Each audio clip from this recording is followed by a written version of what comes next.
robot itu? Manusia. Yang membuat robot itu adalah manusia. Berarti kira-kira robot dengan manusia lebih pintar mana ya? Manusia. Lebih pintar siapa? Manusia. Ya, lebih pintar manusia. Kenapa lebih pintar manusia? Karena robot dibuat oleh manusia. Iya, karena robot itu loh yang membuat manusia.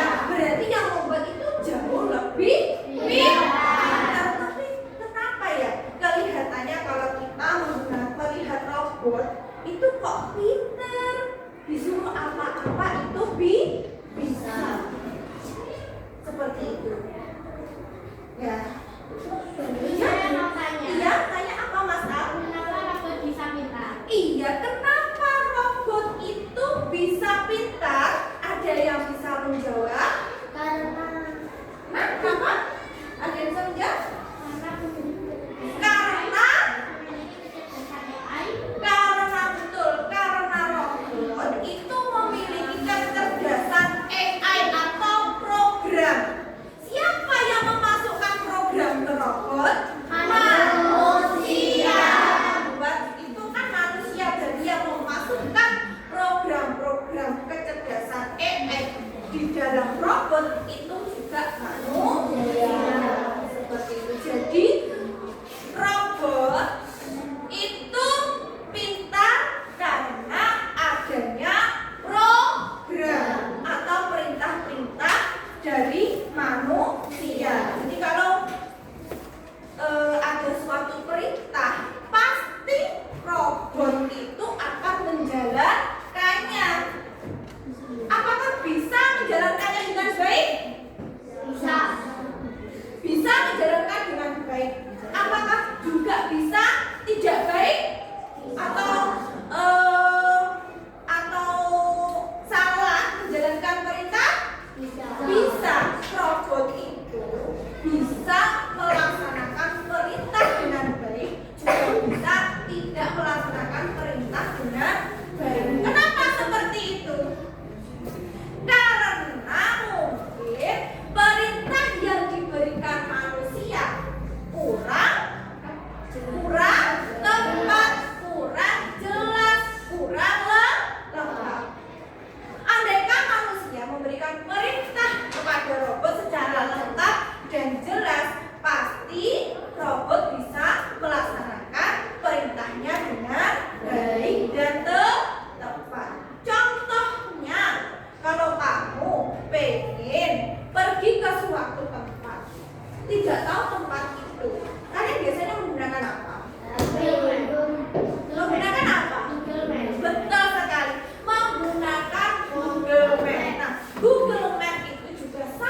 berpikir komputasional.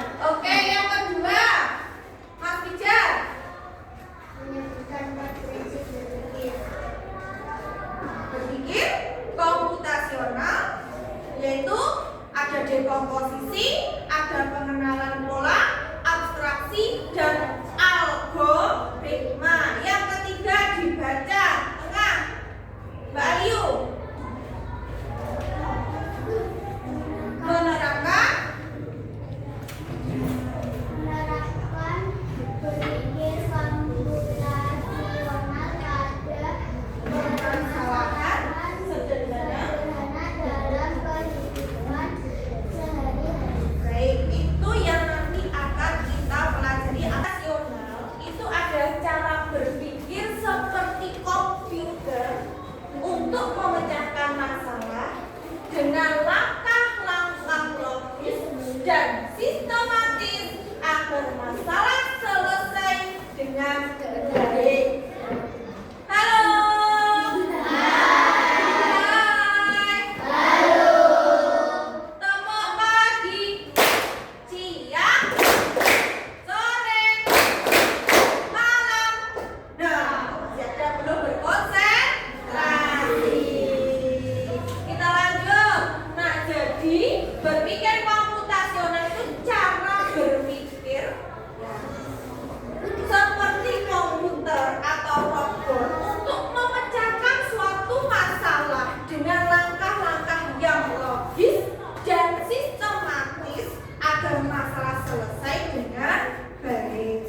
Ingat ya, bukan sekedar tentang komputer, tetapi tentang cara berpikir. Jadi kalau manusia menggunakan seperti komputer ini, bisa nggak cara berpikirnya komputer? Bisa tidak? Bisa, karena bukan hanya sekedar tentang komputer, tetapi tentang pola berpikir. Kita lanjut. Unsur-unsur berpikir komputasional. Yang pertama, ada dekomposisi. Apa sih dekomposisi itu? Apa dekomposisi? Memecahkan masalah besar, ya, yang diambil dengan cara memilih langkah-langkah yang kecil. Yang kedua, ada pengenalan pola. Apa sih pengenalan pola? Mengenali kesamaan dari berbagai masalah. Yang dicari kesamaannya saja.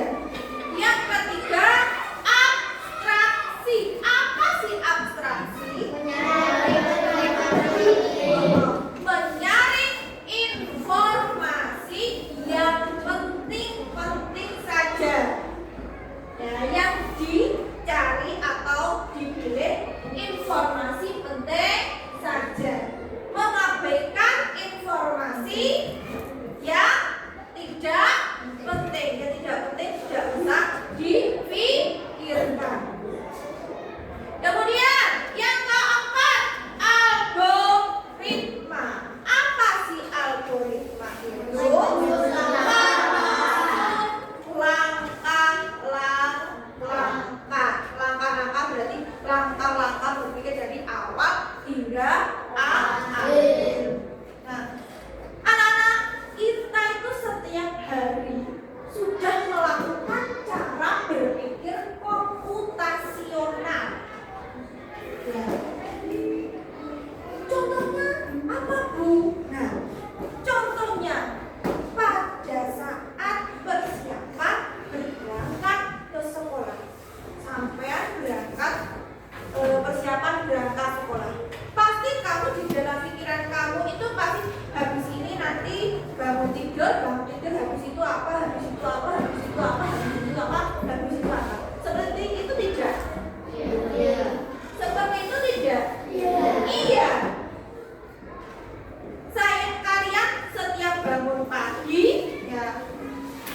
berangkat sekolah setiap hari itu pasti memikirkan apa yang akan kalian lakukan, apa yang akan kalian kerjakan, dimulai dari awal hingga akhir. Ada langkah-langkah tertentu seperti itu.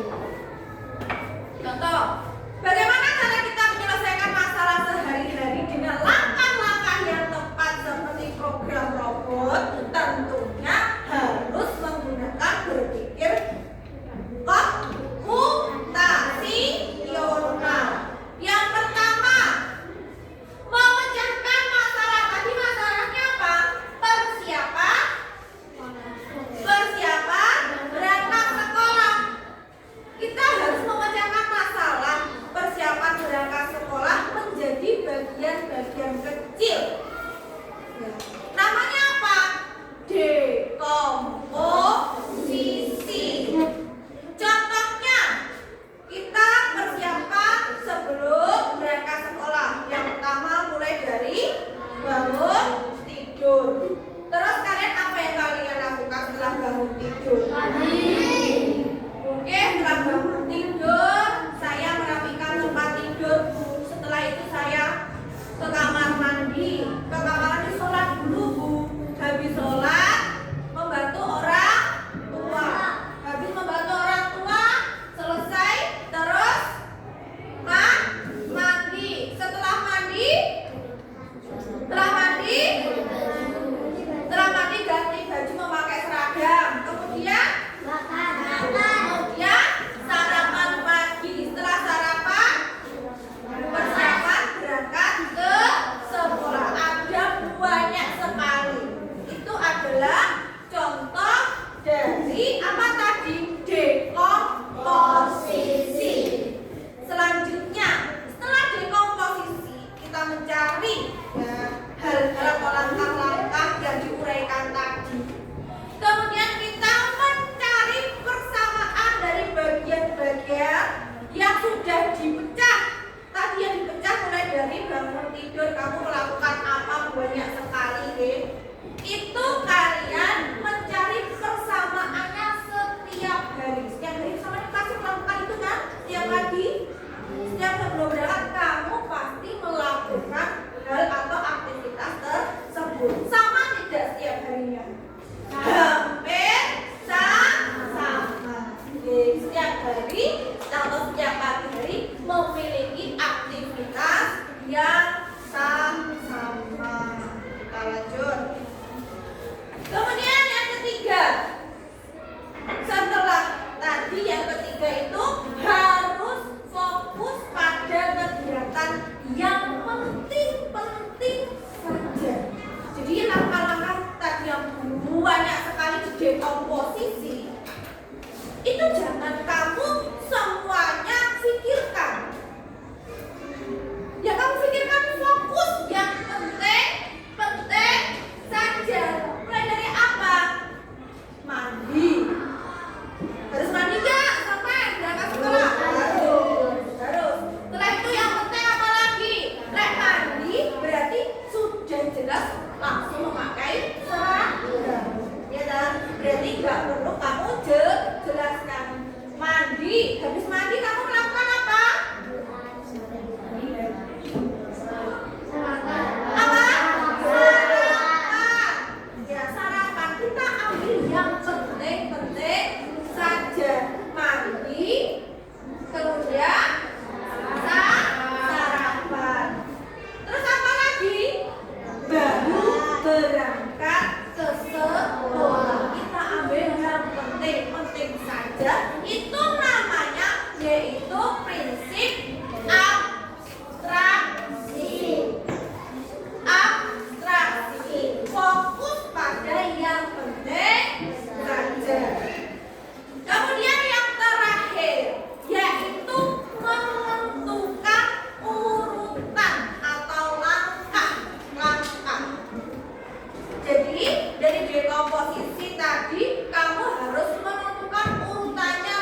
membuat promptnya itu tidak sesuai yang diperintahkan begini. Akhirnya contohnya gimana tadi ini? Tadi kan saya sudah